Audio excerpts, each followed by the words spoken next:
출애굽기 19장은 이스라엘이 시내 광야에 이르고 시내산 앞에 장막을 치고 모세가 하나님의 말씀을 듣는 장면을 보여줍니다. 1절을 보면 이스라엘이 출애굽한 지 3개월이 되던 날 시내 광야에 도착했다고 알려줍니다. 이스라엘은 시내 광야, 시내산 앞에 장막을 쳤습니다.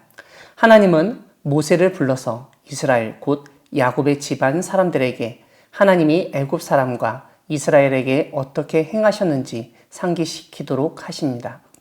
이런 가운데 5절과 6절에서 하나님은 너희가 내 말을 잘 듣고 내 언약을 지키면 너희는 모든 민족 중에서 내 소유가 되겠고 너희가 내게 대하여 제사장 나라가 되며 거룩한 백성이 되리라고 말씀하십니다. 하나님의 말씀을 들은 모세는 이스라엘에게 그대로 전합니다. 이스라엘은 여호와께서 명령하신 대로 우리가 다 행하리이다 라고 답합니다. 모세는 이런 이스라엘의 말을 여호와 하나님께 전합니다. 이런 모세의 모습을 보면 하나님과 이스라엘 사이에 대변자 혹은 중개인 역할을 하는 것을 알 수 있습니다. 하나님의 약속의 말씀을 전하고 이스라엘이 말씀을 지키겠다는 맹세를 전함으로써 하나님과 이스라엘 사이에 언약, 즉 계약이 성립되도록 만드는 역할을 합니다. 오늘 본문에서 하나님은 이스라엘을 성결하게 하고 옷을 빨라고 하십니다. 그리고 셋째 날에 여호와 하나님이 친히 이스라엘 목전에서 시내산에 강림하시겠다고 말씀하십니다. 다만 이스라엘이 산에 오르거나 경계를 침범하지 말라고 경고하시는데 침범한 자는 죽임을 당할 것이라고 선포하십니다. 그 죽임을 당한다는 것은 이스라엘 사람들에 의해서 돌로 쳐 죽임을 당하거나 화살로 쏘아 죽임당하는 것을 의미합니다. 시내산 입산 금지에는 사람만이 아니라 짐승까지도 예외가 없었습니다. 이스라엘 백성은 하나님의 말씀대로 옷을 빨고 성결하게 하였습니다. 그러자 하나님은 말씀하신 것처럼 셋째 날에 시내산에 불 가운데서 강림하셨습니다.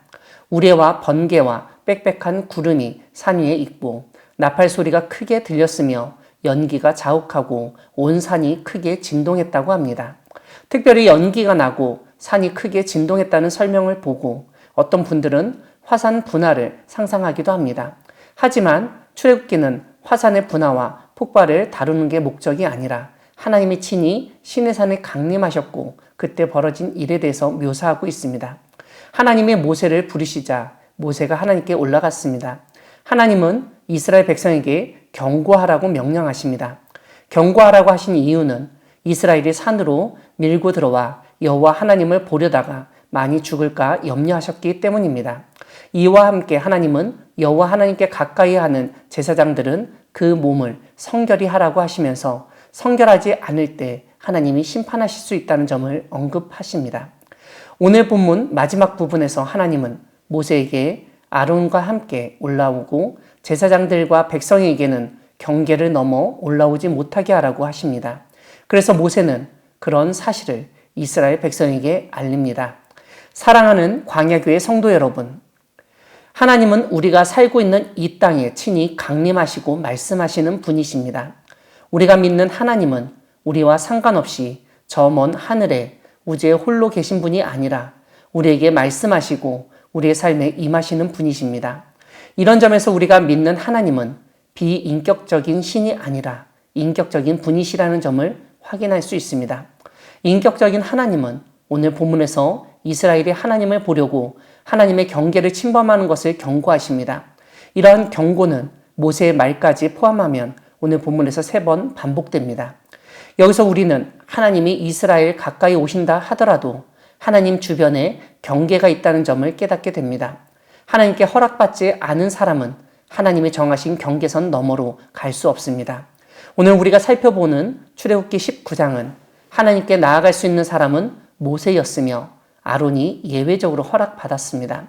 제사장이 있더라도 일반 백성과 똑같이 경계를 넘어 올라오지 못하게 하셨습니다.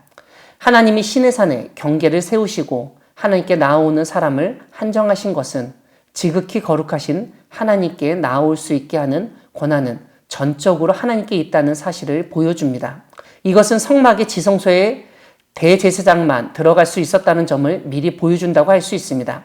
이런 점에서 하나님이 강림하신 신의 산은 성막의 지성소와 같은 공간이 되었다는 점을 생각할 수 있습니다.